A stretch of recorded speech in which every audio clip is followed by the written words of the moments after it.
चलिए जानते हैं आज की देश और दुनिया की सिलेक्टेड काम की और महत्वपूर्ण 50 बड़ी खबरों को सिर्फ 10 मिनट में। पर अभी तक आपने इस वीडियो को लाइक नहीं किया तो लाइक कर दीजिए।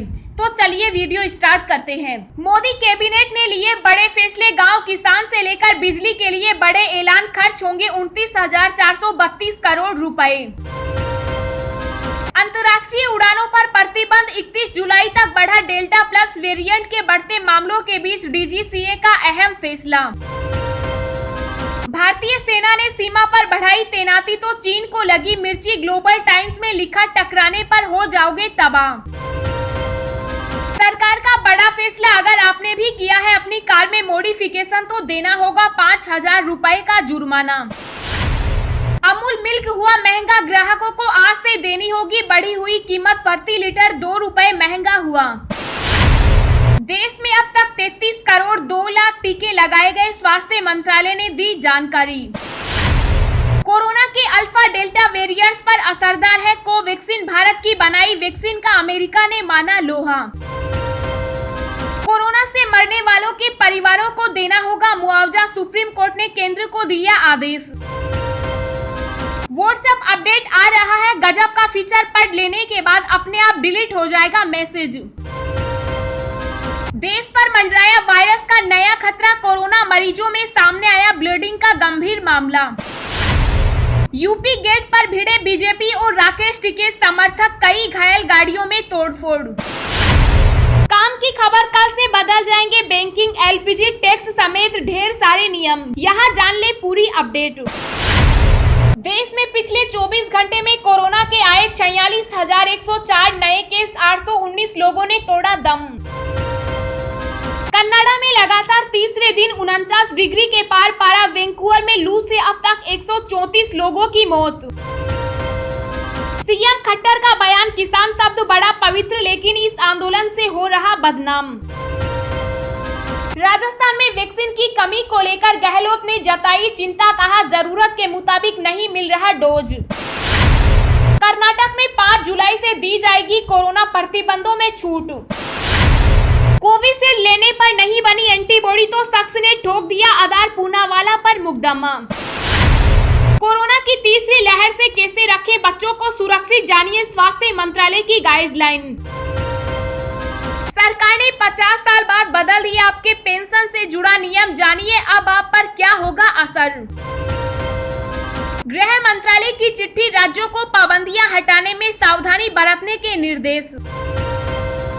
कोविड अनलॉक, राजस्थान ने धार्मिक स्थलों, कार्यालयों को फिर से खोलने के लिए प्रतिबंधों में ढील दी। पेट्रोल डीजल की बढ़ती कीमतों पर राहुल गांधी बोले, पब्लिक ट्रांसपोर्ट पर भीड़ की वजह सिर्फ कोविड प्रतिबंध नहीं। जी हां दोस्तों, और भी बहुत बड़ी काम की खबरें निकल कर आ रही हैं, इसलिए वीडियो को लास्ट तक जरूर देखना। तो चलिए अब जानते हैं जो महत्वपूर्ण खबरें हैं उनको विस्तार से। पर इससे पहले अभी तक आपने इस वीडियो को लाइक नहीं किया तो लाइक कर दीजिए। भारतीय सेना ने सीमा पर बढ़ाई तैनाती तो चीन को लगी मिर्ची, ग्लोबल टाइम्स में लिखा, टकराने पर हो जाओगे तबाह। जी हां, भारत ने लद्दाख से लेकर अरुणाचल प्रदेश तक 50,000 अतिरिक्त भारतीय जवानों को तैनात किया। इस वजह से अब चीन को मिर्ची लगने लगी है और उसकी बौखलाहट देश के मुखपत्र ग्लोबल टाइम्स के जरिए पता लग रही है। चीनी सरकार के भोपू ग्लोबल टाइम्स ने लिखा कि अगर भारत पश्चिमी देशों के इशारे पर चीन से बेवजह प्रतिस्पर्धा करता है तो वह तबाह हो जाएगा। चीनी अखबार ने यह भी कहा कि चीन और भारत को अपनी आपसी ताकत का इस्तेमाल करना चाहिए। ग्लोबल टाइम्स ने रक्षा मंत्री राजनाथ सिंह के हाल ही में हुए लद्दाख दौरे पर भी तंज कसा। चीनी अखबार ने कहा कि इस दौरे से निश्चित रूप से भारत और चीन के बीच मौजूदा तनाव को कम करने में मदद नहीं मिलने वाली। राजनाथ सिंह का ये दौरा भारत के उस मजबूत रुख को दिखाता है जो उसने हाल के दिनों में लिया है, हालांकि इससे कोई फायदा नहीं होने वाला। चीनी अखबार ने दावा किया कि भारत को चीन के साथ सैन्य संघर्ष कर कोई फायदा नहीं होने वाला, क्योंकि भारतीय सेना पीपुल्स लिबरेशन आर्मी के खिलाफ कमजोर है। अमूल मिल्क हुआ महंगा, ग्राहकों को आज से देनी होगी बढ़ी हुई कीमत, जानिए कितना बढ़ा आपकी जेब पर बोझ। जी हां, अमूल मिल्क के लिए अब ग्राहकों को अधिक कीमत चुकानी होगी। कंपनी ने देश भर में दूध की कीमतों में इजाफा करने की घोषणा की है। कंपनी ने बुधवार को बताया कि 1 जुलाई से देश भर में अमूल दूध 2 रुपए प्रति लीटर महंगा मिलेगा। गुजरात सहकारी दुग्ध विपणन महासंघ के एक वरिष्ठ अधिकारी ने बुधवार को बताया कि अमूल दूध की कीमतों में 1 जुलाई से सभी ब्रांडों में 2 रुपए प्रति लीटर की वृद्धि की जाएगी। अधिकारी ने कहा कि लगभग 1 साल और 7 महीने के अंतराल के बाद कीमतों में बढ़ोतरी की जा रही है।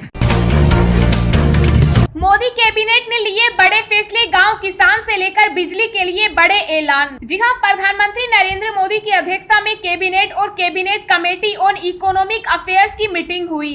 इस मीटिंग में पावर डिस्ट्रीब्यूशन रिफॉर्म को मंजूरी दी गई। साथ ही देश में गांव-गांव तक इंटरनेट से जोड़ने के लिए भारत नेट प्रोजेक्ट के तहत फंड को भी मंजूरी दी है। भारत नेट प्रोजेक्ट के लिए 19,000 करोड़ रुपए के आवंटन को मंजूरी मिली। कैबिनेट मीटिंग में लिए गए महत्वपूर्ण निर्णय के बारे में जानकारी देते हुए केंद्रीय मंत्री प्रकाश जावड़ेकर ने कहा, 2 दिन पहले वित्त मंत्री निर्मला सीतारमण ने कोविड-19 के कारण 6,28,000 करोड़ की मदद का जो खाका बताया था, उसे आज कैबिनेट ने मंजूरी दे दी है। केंद्रीय मंत्री प्रकाश जावड़ेकर ने कहा, पहले की सरकारें जो घोषणा करती थी उसे कई दिनों बाद लागू करती थी, लेकिन मोदी सरकार ने इसे जल्द लागू कर दिया। केंद्रीय मंत्री ने कहा, जून से नवंबर तक सरकार ने मुफ्त अनाज देने की घोषणा की है। इस योजना के तहत इस बार मई से नवंबर तक 80 करोड़ लोगों को मुफ्त अनाज मिलेगा। इसके लिए 93,000 करोड़ रुपए घोषित किए गए हैं।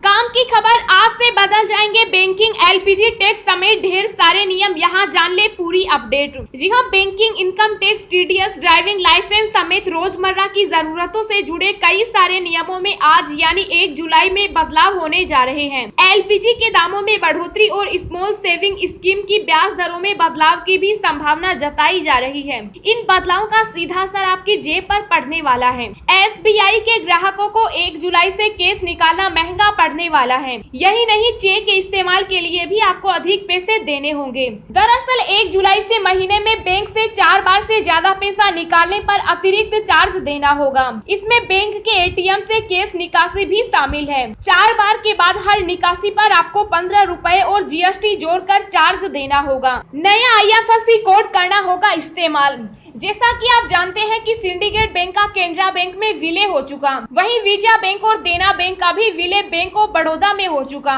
ऐसे में इन बैंकों के पुराने आईएफएससी कोड की वैलिडिटी 30 जून को खत्म हो रही है। 1 जुलाई से पुराने आईएफएससी कोड्स को डिसकंटिन्यू कर दिया जाएगा। ऐसे में ग्राहकों को 1 जुलाई से नए आईएफएससी कोड अपडेट करने को कहा गया है। टीडीएस और टीसीएस ज्यादा कटेगा। पिछले वित्तीय वर्ष से ही इनकम टैक्स रिटर्न नहीं भरने वालों से 1 जुलाई से ज्यादा टीडीएस और टीसीएस वसूला जाएगा। यह नियम उन टैक्स पेयर्स पर लागू होगा जिनका सालाना टीडीएस 50,000 रुपया इससे ज्यादा होगा। सरकार का बड़ा फैसला, अगर आपने भी किया है अपनी कार में ये मॉडिफिकेशन तो देना होगा 5,000 रुपए का जुर्माना। जी हाँ, भारत सरकार ने वाहनों पर किसी भी तरह के मेटल क्रैश गार्ड या बुलबार पर प्रतिबंध लगा दिया। नए प्रतिबंध की शुरुआत के साथ मोटर वाहन अधिनियम में एक नया संशोधन भी पेश किया गया। सड़क परिवहन और राजमार्ग मंत्रालय सभी को कानून के बारे में चेतावनी देने के लिए विभिन्न सोशल मीडिया प्लेटफॉर्म का इस्तेमाल कर रहा है और ये बता रहा है कि क्यों आफ्टर मार्केट बुलबार आपको नहीं लगाना चाहिए। बता दें कि अधिकारी कानून के अनुसार बुलबार या क्रैश गार्ड वाले वाहन के मालिक पर मोटर व्हीकल एक्ट की धारा 182A के तहत मामला दर्ज किया जा सकता है। इसमें साफ कहा गया है कि कोई भी गाड़ी का मालिक अगर अपने गाड़ी के पार्ट्स में रेट्रोफिटिंग करवाता है तो उस पर 5,000 रुपए का जुर्माना या फिर 6 महीने की सजा हो सकती है। अंतर्राष्ट्रीय उड़ानों पर प्रतिबंध 31 जुलाई तक बढ़ा। डेल्टा प्लस वेरिएंट के बढ़ते मामलों के बीच डीजीसीए का अहम फैसला। जी हां, देश में डेल्टा प्लस वेरिएंट के बढ़ते मामलों और तीसरी लहर की आशंका के बीच डीजीसीए ने अहम फैसला किया। डीजीसीए ने देश से आने वाले और जाने वाली अंतर्राष्ट्रीय यात्री उड़ानों पर प्रतिबंध 31 जुलाई 2021 तक बढ़ा दिया। इससे पहले डीजीसीए ने कोरोना वायरस के संक्रमण को फैलने से रोकने के लिए अंतर्राष्ट्रीय यात्री उड़ानों पर लगाई गई रोक को 30 जून तक बढ़ाया था। कुछ सिलेक्टेड एयर रूट्स पर फ्लाइट्स का संचालन किया जाएगा। सीएम खट्टर का बयान, किसान शब्द बड़ा पवित्र लेकिन इस आंदोलन से हो रहा बदनाम। जी हां, हरियाणा के मुख्यमंत्री मनोहर लाल खट्टर ने किसान आंदोलन पर बड़ा बयान दिया। सीएम ने कहा कि किसान बड़ा पवित्र शब्द है, लेकिन इस आंदोलन के साथ कुछ दुखद घटनाएं भी हुई हैं, जिससे ये किसान शब्द बदनाम हो रहा है। इस आंदोलन में बहन बेटियों की इज्जत लूटी जा रही है, अपराध हो रहे हैं, लेकिन हम लगातार संयम बरत रहे हैं। हमारे बारे में कुछ भी कहा जाता है, लेकिन हम सहन कर रहे हैं। संयम की भी कोई सीमा होती है, इस सीमा को पार करना किसी के हित में नहीं। कोरोना से मौत पर मुआवजे के हकदार परिजन राशि तय करे सरकार, सुप्रीम कोर्ट। जी हां, सुप्रीम कोर्ट ने भारत सरकार को निर्देश दिया है कि कोरोना वायरस संक्रमण के कारण मरने वाले के परिवारजनों को अनुग्रह राशि का भुगतान करने के लिए सरकार दिशा निर्देश तैयार करे। जस्टिस अशोक भूषण की अध्यक्षता वाली पीठ ने कहा कि कोर्ट कोई मुआवजा तय नहीं कर सकता। सरकार अपनी नीति के मुताबिक पीड़ित परिवार को राहत देने का निर्णय ले सकती है। कोरोना के अल्फा डेल्टा वेरिएंट पर असरदार है कोवैक्सीन, भारत की बनाई वैक्सीन का अमेरिका ने माना लोहा। जी हां, भारत बायोटेक द्वारा बनाई गई स्वदेशी कोरोना कोवैक्सीन के असर को अब अमेरिका ने भी मान लिया है। अमेरिका के नेशनल इंस्टीट्यूट ऑफ हेल्थ ने पाया है कि कोवैक्सीन से शरीर में बनी एंटीबॉडीज कोरोना वायरस के अल्फा और डेल्टा वेरिएंट से लड़ने में कारगर है। बता दें कि कोवैक्सीन को Indian council of medical research के साथ मिलकर भारत बायोटेक ने बनाया है। NIH ने बताया कि कोवैक्सीन लेने वाले लोगों के ब्लड सीरम के अध्ययन से यह पता चलता है कि टीके से जो एंटीबॉडीज बनती हैं, यह ब्रिटेन और भारत में सबसे पहले मिले कोरोना के अल्फा और डेल्टा वेरिएंट्स पर असरदार हैं। कोरोना की तीसरी लहर से कैसे रखें बच्चों को सुरक्षित, जानिए स्वास्थ्य मंत्रालय की गाइडलाइन। जी हां, कोरोना की संभावित तीसरी लहर में बच्चों पर खतरा होने की बात कही जा रही है। ऐसे में सरकार और डॉक्टर्स ने अभी से इस समस्या के निपटने की तैयारी शुरू कर दी। रिपोर्ट्स के मुताबिक कोरोना का संक्रमण किसी भी उम्र के लोगों को हो सकता है। हालांकि बच्चों में इसके काफी हल्के लक्षण नजर आते हैं। काफी कम मामलों में ही बच्चों को अस्पताल में भर्ती होने की जरूरत पड़ती है। हालांकि इस बात के कोई पुख्ता सबूत नहीं मिले हैं कि तीसरी लहर में बच्चों को खतरा है। कोरोना की पहली लहर में बुजुर्ग इस बीमारी का शिकार बने। दूसरी लहर में ज्यादा संक्रमण के मामले युवाओं में सामने आए। ऐसे में अब माना जा रहा है कि तीसरी लहर में बच्चों को खतरा हो सकता है। ऐसे में लोगों में डर है, क्योंकि बच्चों को अभी तक वैक्सीन नहीं दी गई है।